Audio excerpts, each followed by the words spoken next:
Check. There we go. Okay. There's one full row. That's impressive. That's very diverse back there, I can see. Okay. Well, thank you all for coming to How It Works Part 2. This is class number 4, all on changing face of HR. So I'm going to tee it up a little bit before I turn it over to Cheryl. But you'll recall that when I did this in part 1, I talked about our 4 initiatives here at the Beatitudes campus and what our strategic plan looks like. And one of those pillars of strategy is culture. And there's a lot of work going on and a lot of conversations and a lot of development in this space here in life plan communities across the nation. And that's because there is a changing face of workforce. And you've heard me say before, prior to the pandemic, a lot of conversations was focused on resident, resident, resident, and it should be. Coming out of the pandemic, and because of how workforce kind of changed and how they felt a connection to their work, it's now kind of 50-50. So from a management and a strategy standpoint, we need to equally focus on our workforce as we do your living arrangements here too. So today I've asked to just talk about their work and the work that we're doing here at the campus for the workforce to create a culture of belonging that will help drive retention. Because we know that you become very close to the team members who serve you day in and day out. And we want them to feel that connection too. And so that's what today's about. We're gonna try to keep the presentation to about 45 minutes, maybe. Well, the last time I did one of these, one of our former board members sensed this, saying, "You're really gonna let an accountant talk to people with that picture?" I promise you it's not going to be that bad, and I only have 15 minutes, so even if it is, you don't have to put up with it for too long. Although I do this through, I've got a controller, Ashley Black. Many of you may know Ashley. She is responsible, she is kind of my director that is responsible for the accounting function. So we close our books every month. We go through an audit once a year. We have just completed our audit, and we use a nationally recognized accounting firm. We use Clifton Larson Allen for the last few years that comes in and audits not only our financial statements, but also our internal controls. We have a number of financial controls that we have in place to try to prevent fraud or errors in any of our accounting systems. So we just completed that. It was a clean audit, as we always have had, so all of that went really well. I mentioned Ashley. She is the controller. You may also know Cammie Clevenger, a longtime employee here. Cammie is in charge of our revenue cycle management, our billing function, and she also helps with business analytics with all of our managers on campus. So let's discuss some of the financial aspects of the campus. The campus is a nonprofit company. It might better be described as a not-for-profit company because we're not a charity, so to speak. The term nonprofit is a little bit of a misnomer. We're mission-based. That certainly is a charitable kind of process. But the campus operates subject to the same market forces of supply and demand as any other company. And just like other companies, for the campus to survive, our sales or revenues must exceed our cost of operation. We don't have owners, so that's what really makes us a nonprofit. We are controlled by a volunteer board of directors. So being a nonprofit is kind of a double-edged sword. The good is that we are mostly exempt from paying taxes. We don't pay income taxes. We don't pay sales tax on the items that we buy, and for the most part, we don't pay property taxes. So that's all good. That allows us to operate more efficiently, and that works well for us. The bad side is that because we don't have owners, we can't raise capital by selling ownership interests or stock. So we don't have any way of capitalizing our growth as for-profit companies would do. And that's a significant disadvantage to us. So let's talk for a minute about our sources and uses of funds. So our sources are obviously the revenues we generate from operations. You all would know about that. Another source of funding for us that's pretty important is our turnover entrance fees. For those of you living in entrance fee apartments, you understand what that means, but you may not understand the economics of entrance fees for a company like ours. When you move in and put some money down as an entrance fee, our base plan is 90% refundable, so that when you move to a higher level of care, you will get most of that money back. But we give that money back to you, we refund that with the next entrance fee that we receive from somebody coming into the apartment that you're vacating. So to us, from a company standpoint, that looks like a never-ending pot of money. So it revolves. And it makes our balance sheet, for those of you that read financial statements, it makes our balance sheet look a little strange compared to other companies because we record a liability. We owe this money back to all of you when you give us an entrance fee that's refundable. And we record the cash. Obviously, we get the use of the cash during the time that we have your deposit. But that liability never really is ever going to go down. It revolves. So when we pay you back, we get a new entrance fee to replace it. So that, if you take a look at our balance sheet, you will see the fund balance or equity section as a negative number. And that scares a lot of people, particularly new board members, when they're coming to board and seeing that, because that means that your liabilities exceed your assets. The reality of it is, since that liability is never going to be paid down, it's kind of a pseudo liability. It's real, we owe it, but we never intend to pay it down. It's going to stay outstanding as long as we're a going concern. So if you neutralize that effect, then our assets do exceed our liabilities, and we do have equity or a fund balance. So those of you who don't read financial statements or don't care much about it, that wouldn't bother you, but for those that do, that would scare somebody when they first see it. So that's the economics of how entrance fee and entrance fee turnover works for the campus, and that's an important, essentially, pot of money that we work from. It helps us build all the bricks and mortars that you see here. We talked a little bit about debt. That's a source of funding for us. And right now, all our debt is wrapped up in 2 bond issues. And like I mentioned, we sell tax-exempt bonds, and the buyers of those bonds are the big mutual funds in the country. We also fundraise. The campus has a wholly owned additional 501c3 company, the Beatitudes Campus Foundation. And the foundation raises money for us, produces about $500,000 a year or so after all the costs of fundraising, including the fundraising department. And we are about to embark on a capital campaign. Many of you have heard of that and understand that. But that fundraising arm is helpful. Right now, the foundation holds about $2 million.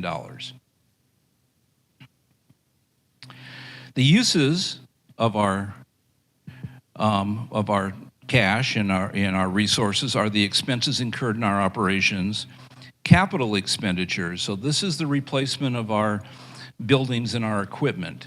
And we generally spend somewhere between $2 and $3 million a year to replace buildings, to upgrade buildings, and to replace our equipment. And then, of course, the repayment of our debt. So let me talk about our operating divisions on campus. We have 4 main operating divisions: skilled nursing, assisted living, Beatitudes at Home, and independent living. We also have Comfort Matters. Comfort Matters is a a dementia teaching program where we teach other companies like ours across the country the process of dementia care. And so that's another kind of pseudo division that we have. We also had a home health division. We closed that this last year. Very difficult to operate home health in this environment. And we were having difficulty scaling our that particular division. And so we transferred it to a partner of ours that is bigger. And so the services are still provided, they are just not provided directly by us any longer. So let's start at the top. Skilled nursing, we measure the metric in skilled nursing as beds. We have 72 of them in our care center. Our current average occupancy is 65, so about 90% occupied at any point in time. We have 2 levels of assisted living. Personal care, it's over in the Plaza View building. Those are measured in apartments. We have 92 apartments there. Sounds like maybe Donna talked to you about this last time. Our current average occupancy is about 86, so about 93% occupied. Early memory support is in the care center. It's 1 floor of our care center. It's measured in beds. There's 29 beds. We're currently running an average census of about 24, so about 83% occupied for early memory support. Beatitudes at Home is our supportive services function, and that's measured in terms of hours of care rendered per day. And right now that's at about 70. So this is for generally people in independent living that need some help and helps extend their time in independent living. And then finally, our independent living apartments. We have rental apartments and entrance fee apartments. A total of 495 of them. 262 of them are rental apartments. They're currently averaging an occupancy of 223, about 85% occupied. In our entrance fee apartments, we have 233 of those, including the patio homes, and their current average occupancy is about 204, about 88% occupied. Those numbers are a little lower than we'd like them. We certainly would like them above 90%. And Scott and his team are working to get us there, and they continue to move us up. So that recovery from the pandemic we're beginning to see that's happening. So when you talk about finance, there's a number of important metrics, but there's 2 specifically that I want to mention to you today. The first is a liquidity metric, and it's measured in terms of days of cash expenses on hand. So currently, a day of cash expenses for the campus is $100,000, right at $100,000. So that's about how much we spend every day here on average. So our financings, our 2 bond issues, we have a covenant that is required that we maintain 125 days of cash on hand. So if you do the math, $100,000 of daily in cash expenses, and we have to have 125 of them, that's about $12.5 million in cash that we have to maintain. Now, we can affect this by operating both on the numerator and the denominator. If our costs per day were to go down, then we have more days in cash for the same amount of money. Or if we raise the cash that we hold, that also raises the number of days in cash. The other measure, I added that. We are budgeted to have 140 days of cash at fiscal year end in 2024, just to give you an idea of where we intend to be here.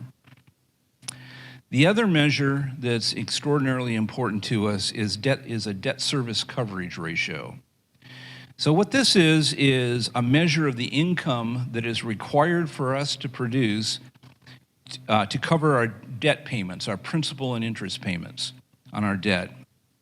Our finances require us to generate income to cover these debt payments at 120%, so 1.2 times.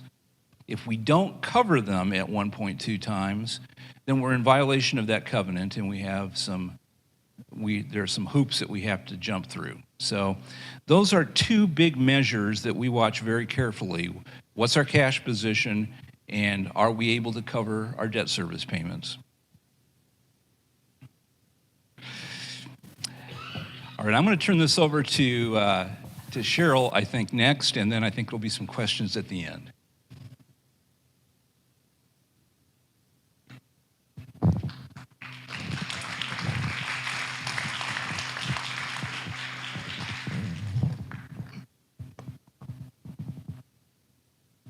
Good morning, everyone.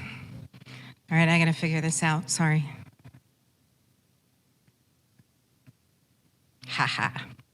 All right, so organizational chart for human resources. By the way, I'm Cheryl Knupp, Vice President of Human Resources and Risk Management. I'm only going to be talking human resources today. We don't have enough time for risk management on top of it for now.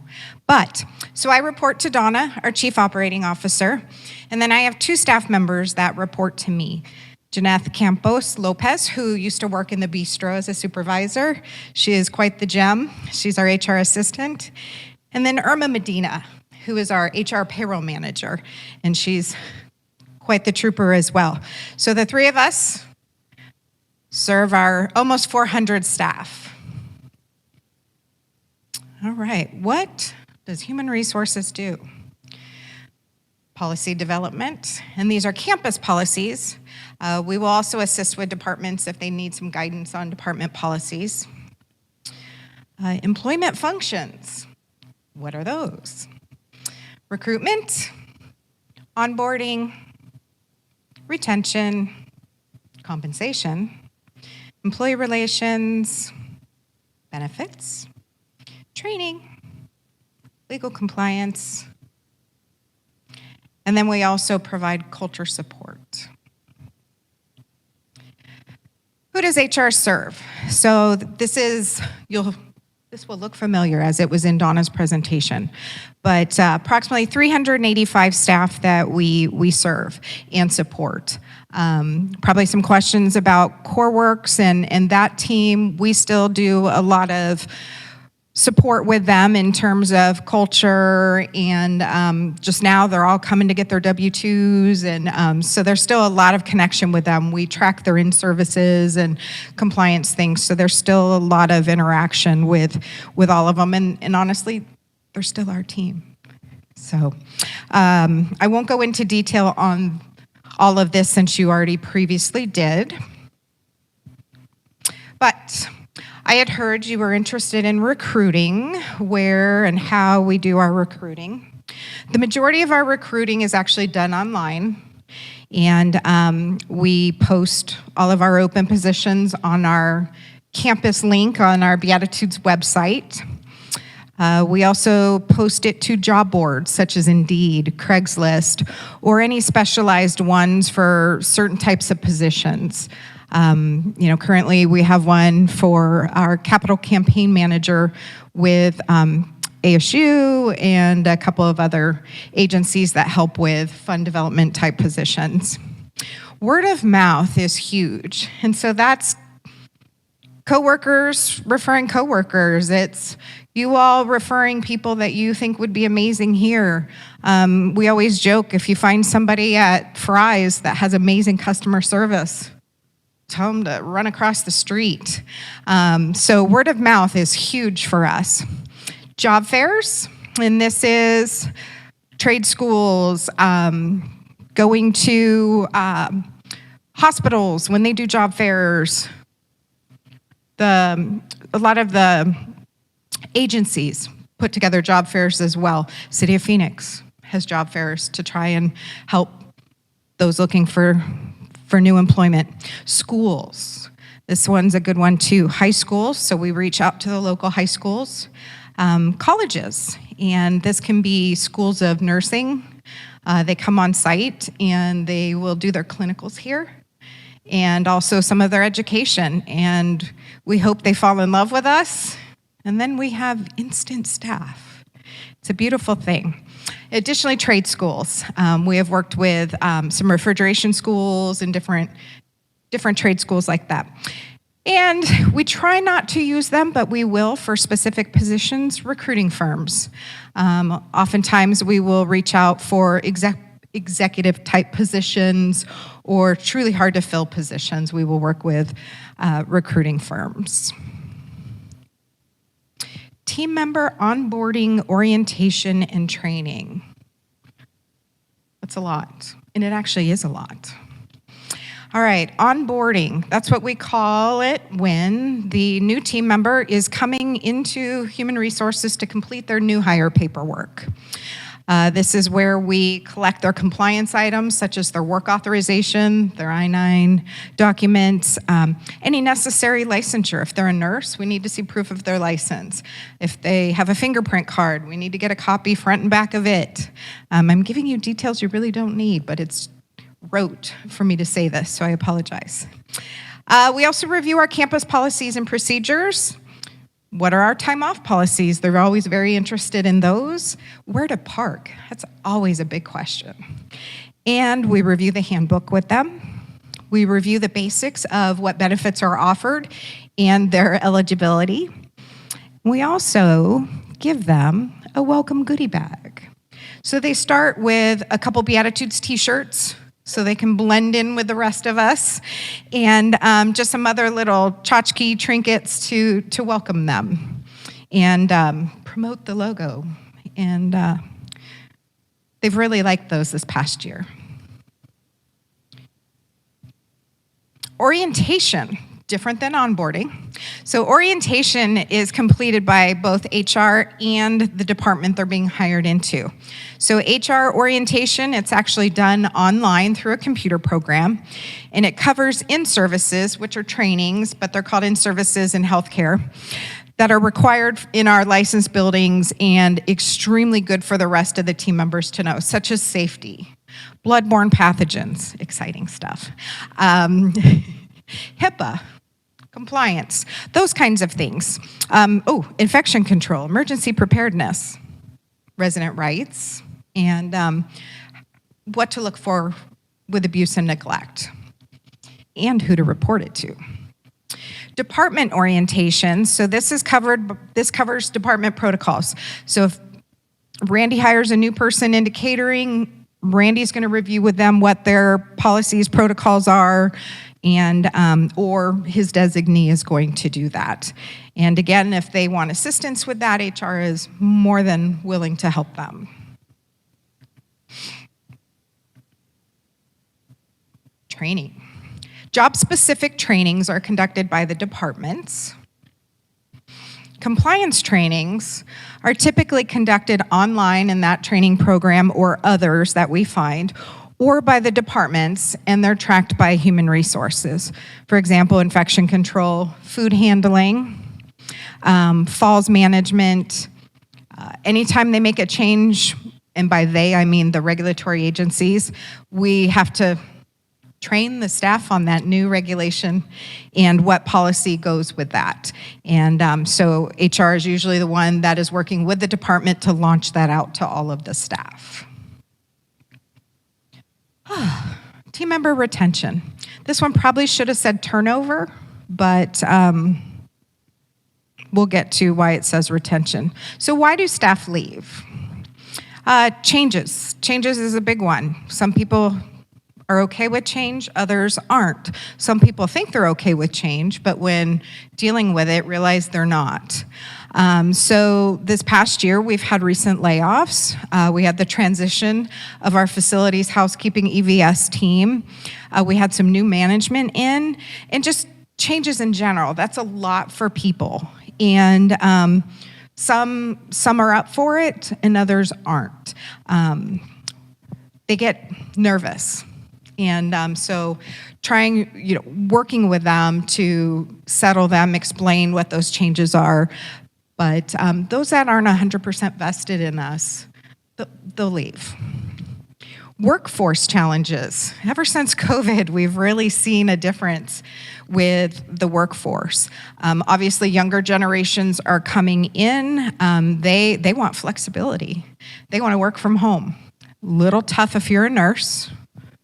So, we can't necessarily do that in senior living compared to other industries. So it's been a little bit of a challenge trying to get new employees in. Additionally, they will leave for 25 cents or 50 cents because of the economy, as well as maybe it's a 45-minute drive for them, and gas prices, when they were up, we actually lost a few people because of the cost of travel. And so we have to take those things into consideration. Personal reasons, they get sick, family members get sick, they need to go be caregivers now. A new job, sometimes opportunity knocks. Other times they're a little unsettled and they're looking. Also, they may realize because of these changes in the way we're moving forward, they may not be a culture fit or a mission fit for us. And we may notice that as well. And then finally, why do they leave? Disciplinary issues. So the old involuntary terminations. Attendance is the biggest. That younger workforce and what today's workforce is very, I'm going to say flippant. It's a job. They will come, they'll get that paycheck, they're gone. They won't even bother to let us know. They're not coming back.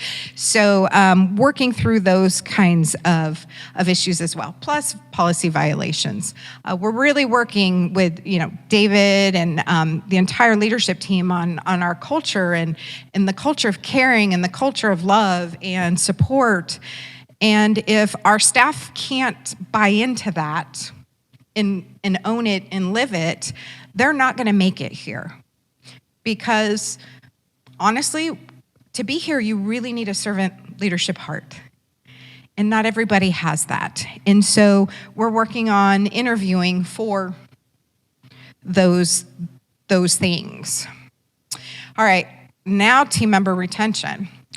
You saw this number with Donna, but our current 12-month retention rate, you're reading that correct, 21.8. That is due to all of those things I just shared with you on that last slide. Anytime you bring about changes, you're going to lose quite a bit of staff. And again, trying to understand this new workforce is challenging as well. And, we take it very serious that our duty to you is to provide you with amazing service, and we're committed to that. And sometimes people, they interview great. But then, so, we're trying to, again, hire for that heart, hire for our mission fit, not just because they wow us in an interview. Okay. And our average team member tenure, I'm actually pretty impressed with this, 4.2 years. Okay. A lot of the applicants I see coming in have less than a year at current jobs. And honestly, in history of jobs, it's 18 months here, 6 months here. And so to me, 4.2 is actually good. But then when we see our staff and, we just set the date for our milestone anniversaries and we've got 30-year staff, 35-year team members, that's exciting. And those are the ones that have fallen in love with Beatitudes. What can help them stay here? Feeling of purpose and our mission. Again, that falling in love with Beatitudes and what it means in all of you. A sense of belonging, that family type feel, just equity, equality. Feeling of equity, sorry, jumped ahead. Affordable benefits. We can offer the greatest benefits, but if our team members can't afford it, they're not going to stay. They need to have affordable benefits and attractive benefits. Competitive wages, and I have that down on the list because, believe it or not, competitive wages is not the number one reason someone's going to stay. It's those other things at the top. And finally, all of you. You have a hand in the team members staying as well. I always joke, well, I've used my daughter. You know, when she came, she used to hear me just rave about Beatitudes and how much I loved it and how different it was from a senior living community I worked at before.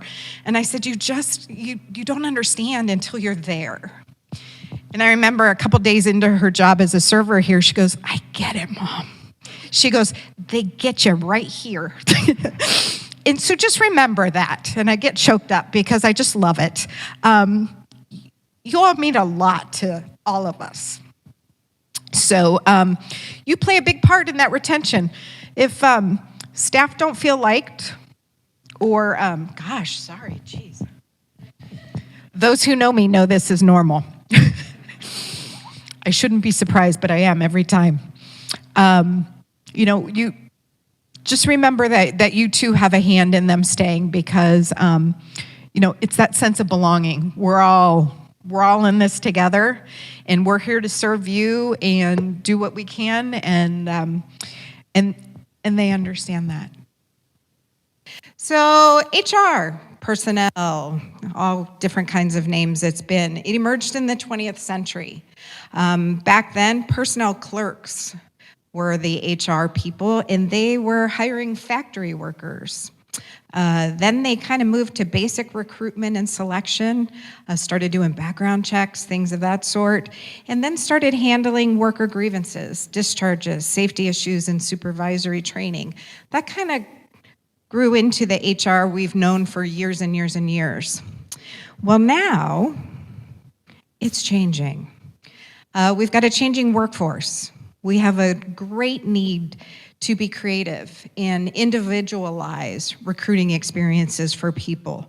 And for certain positions, we have to be selective in where we recruit, what sites, what colleges, what companies,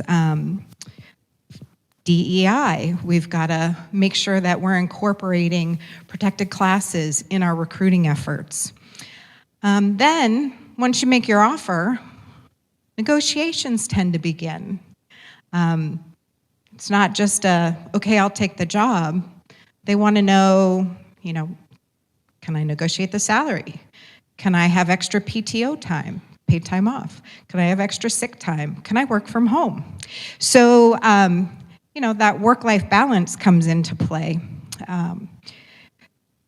Now we're also focused on creating a positive and inclusive culture to attract and retain those team members. David talked about that quite a bit. And so again, all of you are a huge part of helping us with that. Strong focus on team member well-being and physical and mental health. That is a very big concern for team members anymore, making sure that they have an employer that supports them with their physical health and their mental well-being.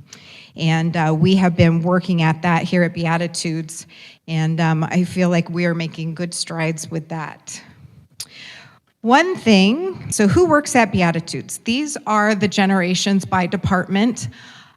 I apologize, it's small, but obviously we have a lot of departments.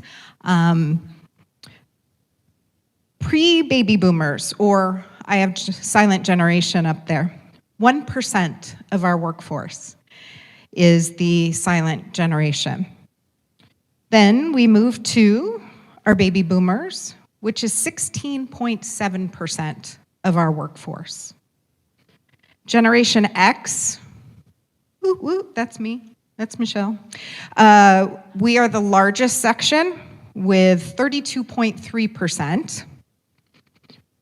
The millennials, or Gen Y, if you've heard of them that way, they make up 22.8%. And then Gen Z, I don't know if you've heard a lot about Gen Z, but they are revolutionizing employment and companies. And they are a close second. They are at 27.2%. So they have surpassed the millennials in the workplace.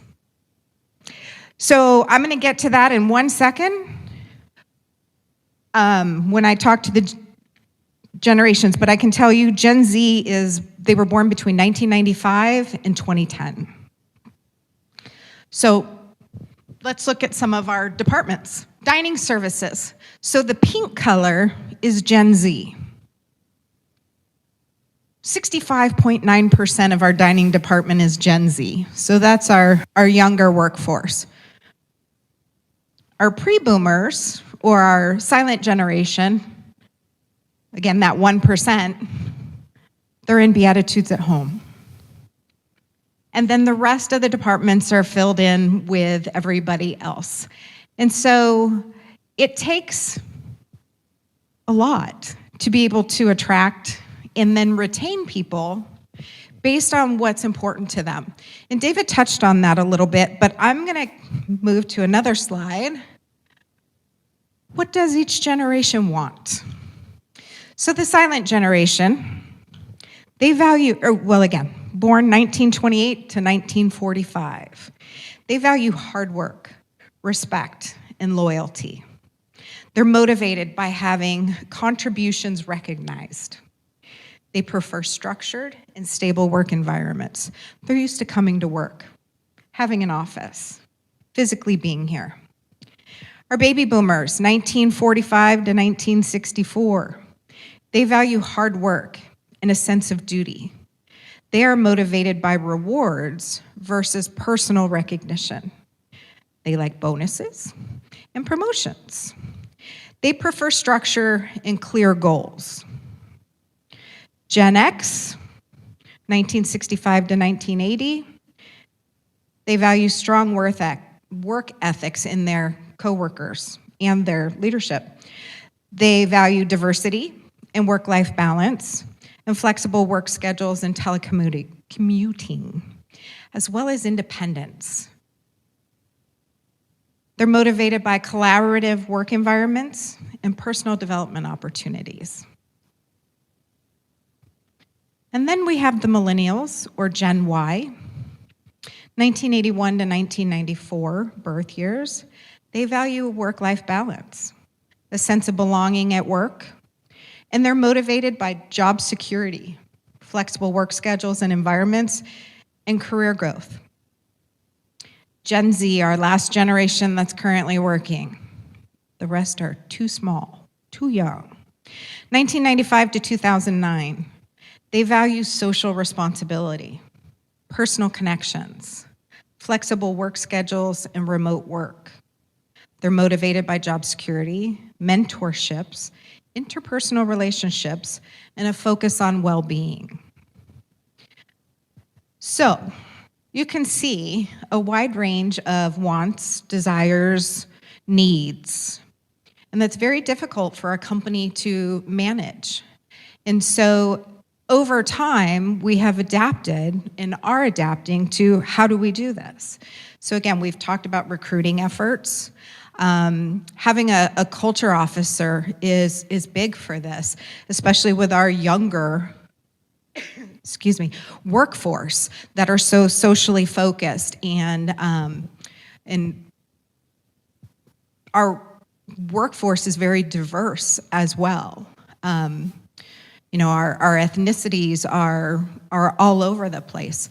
One of our EEO categories that we do track is 2 or more races, and that tends to get bigger each year as cultures combine and families change. So HR is not really that compliance, policy focus anymore.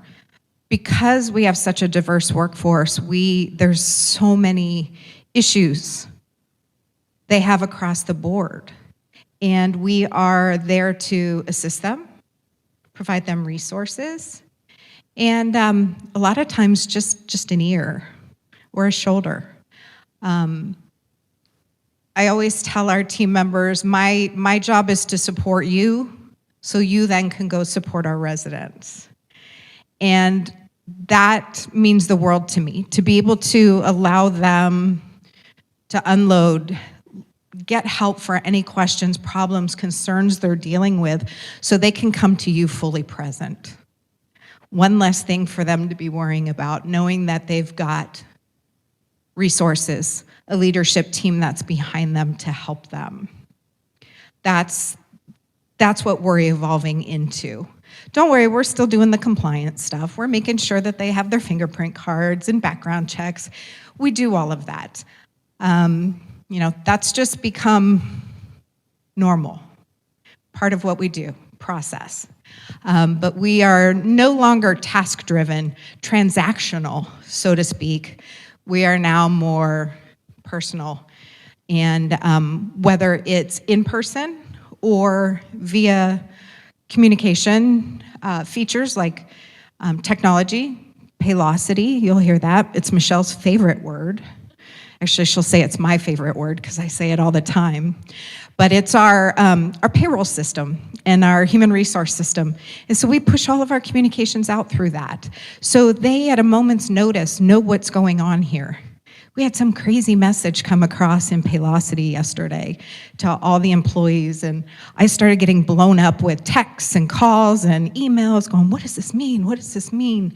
We could easily just put a message out saying, we're not sure, and we're looking into it. And so Paylocity is looking into it. But, it was one of those, it was really kind of exciting to know that they actually paid attention, which sometimes we're like, do you not look at your phone? I see you on it all the time. But so we are there for them. And we want to ensure that they're aware of that. So we are pushing that out more and more. We have an employee appreciation planning committee that's made up of team members from other departments. So we can create events and initiatives that engage our team members and hopefully make them feel more sense of purpose. David talked about that. Having a sense of purpose, that's huge for people and through all generations. And what better place than Beatitudes? I mean, we all want a sense of purpose. So I don't have many slides, and because a lot of what I wanted to talk about was just what it is we're doing. So I am done. Anybody questions? Okay. This question's for Cheryl. When we first moved on campus, virtually everybody was an employee of the Beatitudes. Now with the outsourcing, you've got people whose work responsibility is here, but they're working for a different boss in some ways. How do you meld that so that you don't have competition? I'm working for Morris, I'm working for CoreWorks, you're working for the Beatitudes. To me, that would be a challenge, and I'm just interested in knowing how you're dealing with that. So you're absolutely right. And I would say initially, when we had the change of our facilities team and our environmental services team going to CoreWorks, that was more of an issue or concern than it was with our recent dining change to Morrison. We tried so hard during the contract negotiations and whatnot to keep benefits the same, to not have our team members lose anything by going to another company to get a paycheck from. We have told them from the beginning, you still work at Beatitudes. You are still Beatitudes. Your paycheck comes from someone else, but you're a part of us. We tell them, you need to be on Paylocity as well, even though they have a different payroll system. That way, they're getting all of our communications. They are a part of us.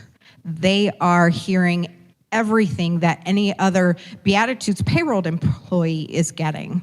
So they have, and we've even told them this, they have a greater personal development, professional development opportunity than Beatitudes employees typically do because of how large CoreWorks and Morrison is and all the different communities and facilities that they're in.